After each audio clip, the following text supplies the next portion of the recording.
Қайырлы күн, құрметті достар, қайырлы күн, құрметті көрермендер. Бүгінгі тақырыбымыз осал жерлерді іздеу, немесе қарсыласты тұрақты түрде шұқылап тұру керек. Сол кезде ғана сіздер деген үлкен жетістікке жетесіздер. Шахмат сөзі екі сөзден тұрады. Шах ол шабуыл дегенді білдіреді, мат патша жеңілді дегенді білдіреді. Сол себепті қарсыласты үнемі шұқылап тұру керек, немесе мазасын алып тұру керек. Бұл жерде қарсыластың бір осал жері бар. D6 деген осал жері бар. Осы D6-ға үшеумізде шабуыл жасасақ та, ол екі кемені қояды да, мысалы, мына кемені былай қояды да, мына кемені былай қояды да, мына D6-нан ұстап қояды. Сол себепті Анатолий Генч айтады, мен қазір басқаша шұқылайым дейді. Кеттік. F4. Жедік. Жедік. C5. Вәзір D3. Көрдіңіздер ме? Үнемі қарсыласқа шабуыл жасап тұрады. Жедік. Ақырындап осылай анда былай жүріп қарсыластың мазасын алады. Көрдіңіздер ғой. Бұл енді ұзақ мәселе ғой. Тек қана тез арада бұл шығып қалмайды. Міне, ақырындап жылжыдық, кішкене болса да. Міне, көрдіңіздер ғой. Мына жерді қазір емін-еркін жеуге болады. A6 шах, D5, D2. Анатолий Генч бұның бұл енді хас шебереді. Осындай шұқылаудың хас шебереді. Кезінде ешкімге мүмкіндік бермейтін. Осылай парма жеңілді. Бір қарап шықсаңыздар болады. Бұл енді ұзақ партия. Басқа мысалдарды көрсетейін. Мынаны көрдік, мынаны көрейік. Зубарев Николай және Александровтың арасындағы. Ақырындап шұқылай бастаймыз. Біздің жағдайымыз жақсы, бірақ кіретін жер жоқ. Бір нәрсеге кіру керек. Қалай кіреміз, оны қазір ойластырамыз. Ат D3, ат F4. Көрдіңіздер ме? Қазір H5-ке барамда шұқылайым. Мүмкіндік бар болса. Ол кіргізбейді. Ат H3. Мына жерге кірем қазір онда. H6.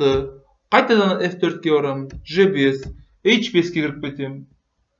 F6-ға кірем. G4. Мынаны шұқылап көрем. Мына не бар екен деп. Ат E3. H4. Жедік. Ат F1. Ат D2. Ат B3.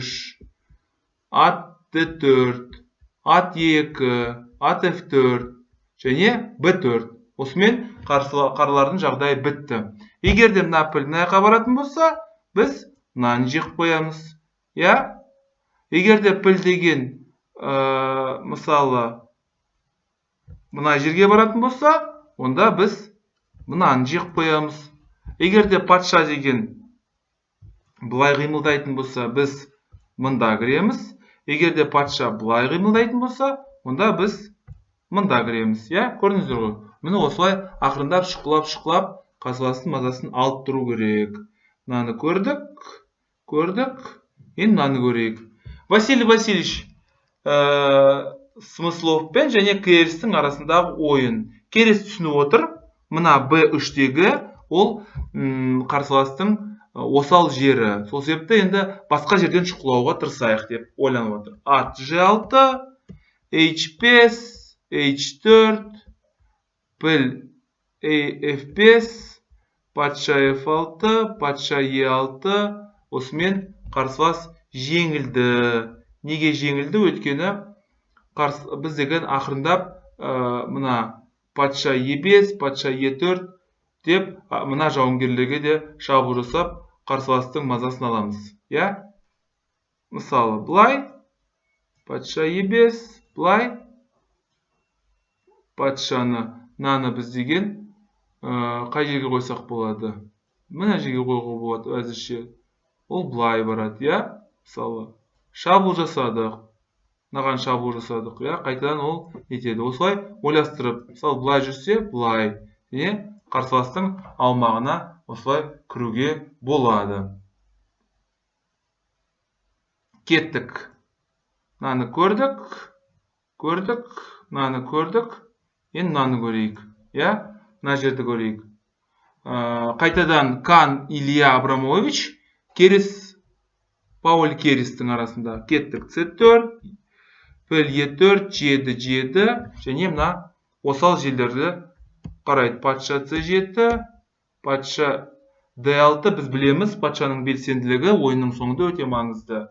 E5, шабуыл жасады, жедік, патша E6, патша F5, H5, H4,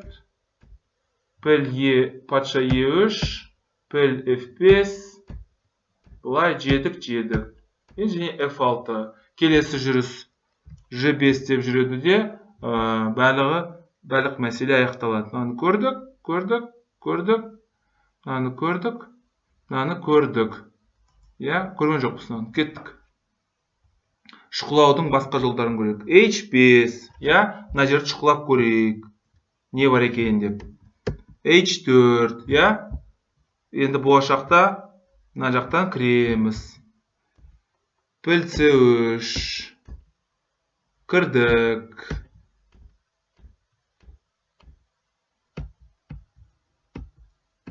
Шах. Осымен ойын аяқталды. Енді бұл жерде піл D5 деп жүруге әбден болатын сияқты. Егерде ол бұлай жейтін болса, біз кемен жек бетеміз. Егерде кемен жесе, біз пілмен жек бетеміз. Міне осындай жағдай. Каналға жазылыңыздар, лайк басыңыздар, сұрақтарыңыз болса қойыңыздар, жауап беруге дайынмын.